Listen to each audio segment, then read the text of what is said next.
தனுசு லக்னம். தனுசு லக்னத்துக்கும் ரொம்ப ரெண்டு முக்கியமான ஆதிபத்தியத்தை சனி பெறுகிறார். குடும்பம், வாழ்க்கையில ஒரு மனிதனுக்கு அமையக்கூடிய குடும்பத்தை சொல்லுது.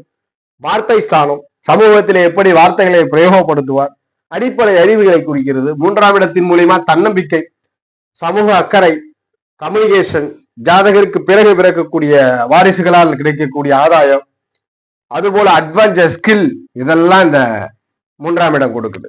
அப்ப தனுசு லக்னத்திற்கு இந்த 2 ஆதிபத்தியத்தின் மூலியமா நல்ல பலன் கிடைக்கிறோம்.